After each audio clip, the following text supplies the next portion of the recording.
It's Halloween and time for a story.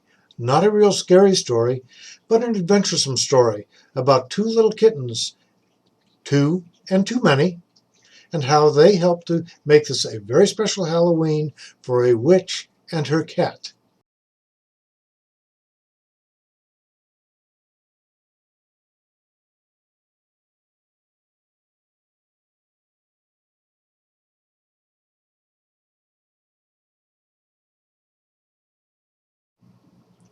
It was dark, pitch black, and two kittens were wandering in the woods. Treetops swished and creaked. Dry leaves muttered. Queer noises scared them. Lost and abandoned, they plodded on through the darkness, with their ears laid back and their whiskers alert. Wish Mother were here to bring us a nice, juicy mouse, or the boss to give us a saucer of milk. Why did they say, "You're too many"? 'Cause that's what he called us, stupid. You mean our real names? Suppose so. Sounds queer to me. They struggled on in silence for a while. Which am I, then? You're two. I'm too many, 'cause my tail is longer. How so? Longer tail, longer name. There was another silence while Two thought about his tail. I think mine's fatter, he said, but mine's longer. Mine's fatter. Longer. Fatter. Psst! They stopped talking. Look, I see something. Where? There. Is it a star? Whatever it is, let's try to reach it. As they pushed on, the tiny light grew stronger. It seemed to come from a window, and the window belonged to a house. The house was very small and crooked, but it had a door and a chimney. The kittens hesitated. Then they climbed the one rickety step, and Too Many scratched gently at the door. They heard a soft thud inside, and the sound of paddy feet crossing the floor. They waited, but nothing happened. Two cocked his head to listen more closely. Somebody's snoring, he whispered. Too Many scratched again at the door. A low meow sounded under the crack. Who are you? What do you want? We're lost and hungry, and we're tired of scrambling through the woods. May we come in? There was no answer, but the tip of one long whisker showed under the door. Who is we? Asked the cat voice. Too many, answered the kittens together. Heebly weebly, what color are you? Black. All black. There was another long silence. Well, in that case, maybe I can let you in, but not for long. It's nearly Halloween, you know. Hello. Who? Began Two. But at that moment, there was a rattling of the latch. The door opened a crack, and there stood the biggest cat the kittens had ever seen. He was coal black, with enormous whiskers and eyes of burning amber. The kittens quailed under his gaze, but the smell of warmth indoors was inviting. Follow me, said the big cat, motioning them in with a wave of his handsome tail. They squeezed noiselessly through the opening and looked about. The room was lighted by one candle, and a little fire glowed on the hearth. There wasn't much furniture, just a table, a chair, an old chest, and a great high bed. In the bed was a huge bumpy lump. This was where the snores were coming from. What's that? Too Many stood on his hind legs to look. Better bat your blinkers, you'll soon see, whispered the big cat, and then you'd best keep out of sight, because you are too many, you know. Get dried off now, and I'll see what I can spare for supper. Without a sound, he opened a little trap door in the floor and disappeared. The kittens stared after him, but he didn't return. Better wash now. Gracious, yes, you look awful. So do you. Not as bad as you. You do too. Don't. Do. Psst. What's that? They looked up, and there was a brief commotion over their heads.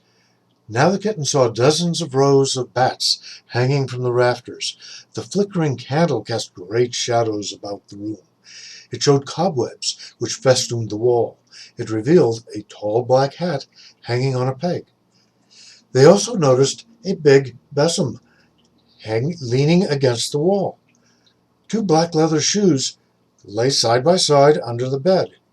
The firelight reflected on their silver buckles. On a shelf by the candle, a clock ticked steadily. Still the snoring went on, deep and even.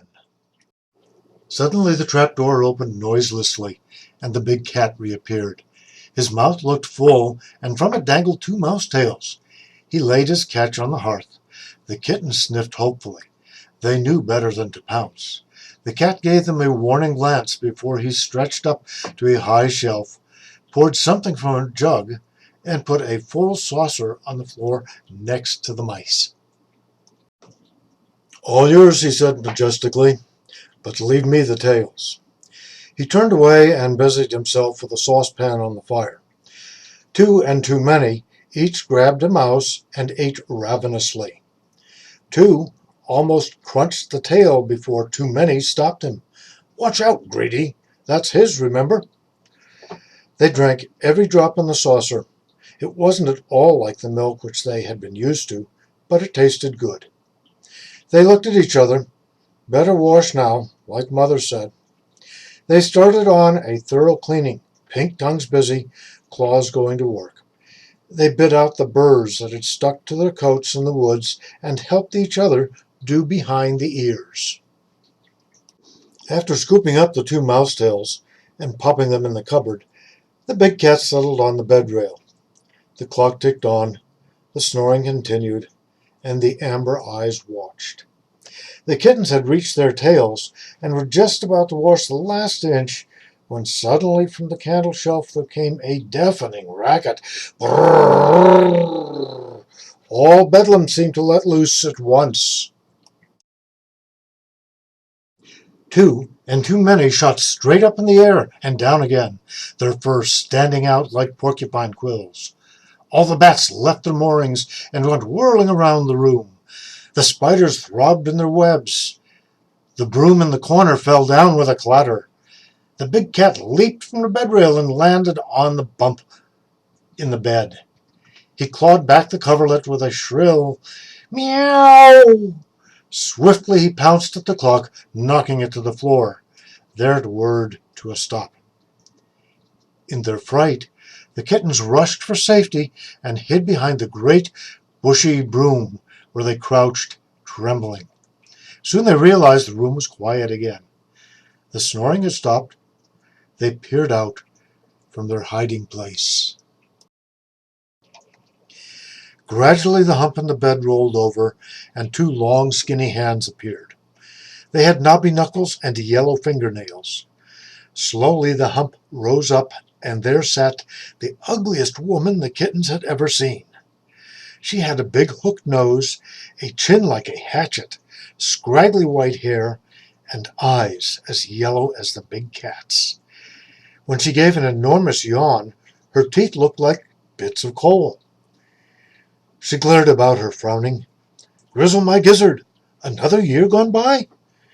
She scratched her head, rubbed her eyes, and stared at the big cat on the bed rail. Blackington, what have you got for me to eat? With one flying leap, the big cat left the bed rail and disappeared into the cupboard. Before you could say, snice mice twice, he was back, carrying a platter between two paws, which he placed before her. On it were 7 skinned frogs lying on a dock leaf, with a large pile of stewed mouse tails heaped beside this, like pink spaghetti. Is this all you've got? Snapped the old witch, gobbling up the delicacies easily. No finger-toe broth or pickled ears? She looked fierce, but the big cat did not appear in the least afraid of her. He bounced up to the cupboard once more and brought out a tall brown jar. The witch sniffed at it, then gulped down its contents, looking quite pleased. That's better, she said. Now I must get dressed. Is the flying potion ready?" Blackington ran to the saucepan and stirred it vigorously. Little poppings and bubblings could be heard. The kittens glanced at each other and shivered. "Maybe we should get out of here quick, before we get put into that pot," whispered two. "But how can we?" too many whispered back. At that moment, the old witch clambered out of the bed and stomped over to the chest. She opened it with a bang, drew out an assortment of garments, and proceeded to dress herself. First, she pulled on some long black stockings and fastened a striped yellow petticoat over her nightie. Next, she put on a black checkered petticoat, then a black one with yellow spots, and lastly, an old black skirt. Over this went a tight black bodice, hooked with hawk's claws down the front. She screwed a hair back and fastened it with a goose's wishbone, tied a white cap on under her chin. Finally, she lifted the tall black hat from its peg and jammed it firmly on her head. "Blackington, where are my shoes?" she demanded. In a trice, Blackington had them out from under the bed and helped her slip them on, but one was short its button. "Drat those rats!" scolded the witch. "They must have gnawed it off. Have you been off guard, Blackington?" The big cat disappeared, but returned in a moment with some string to tie on the shoe. While this was going on, a large spider suddenly dropped on its web and hung right in front of Too Many's nose, making him cross-eyed. "Better get out of this," it whispered, "if you don't want a ride." The kittens were too startled to answer. The spider climbed back up to the beam. Before Two and Too Many could look for an escape, more things began to happen. "Now," cried the witch, fastening on a large black cloak, "it's time we were off or we'll be late. I'd like to win the trophy this year. Is the potion strong? Put plenty of it on my broom, and give me the soaring dust to go in my pocket. We're sure to need it for the grand moon race." As she spoke, she bent down and grasped the broom handle and set it upright. The kittens noticed a twinkle in her eye that they could not see before. They dared not run, so they clung fast to the bristles. The light in the room was dim, and they were so black that they were practically invisible. Blackington was so busy that he'd quite forgotten them. While the witch was watching the big cat, the kittens crept further and further in between the bristles of the broom. Blackington brought the pot from the fire, and before you could say, "Spider inside her," the powerful flying potion was being sprinkled over the witch, the broom, the big cat, and all. Now the witch began to chant hoarsely, "Biggie, wiggy, gora, galump, grankety, crunkety, grambly gump, heebally, gobbly, jambly jump, ketchabby, goolbally, langry nump." While she chanted, she circled slowly, turning the broom as she went. The spiders throbbed in their webs till they glittered like stars in the candlelight. The bats came down from the rafters, circling and twittering.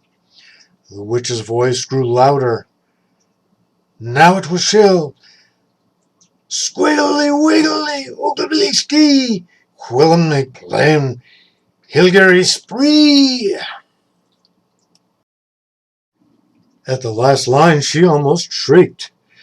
She waved her coat and straddled the broom. The door flew open, and Blackington leaped to the handle, his claws dug well in. With a rushing sound of wind, the broom rose from the floor and shot through the open door amidst a cloud of bats and a shower of dust. Up it went, weaving through the spaces in the trees till it gained the open sky. Down in the cottage, the candle had blown out. The clock still ticked, but only the spiders were there to hear it. From their precarious perch inside the room, the kittens couldn't see a thing. That was because their eyes were tight shut. Their ears were laid flat, and their claws dug in for dear life. But they could feel the rushing of the wind, and each knew the other was there. "Where are we? What's happened?" Two managed to whisper. "Goodness knows, but I guess this is what the spider meant," too many replied. "Yes, I remember now. A ride. Who would have thought it meant this? Shall we ever come back? Where are we going? That's what I'd like to know."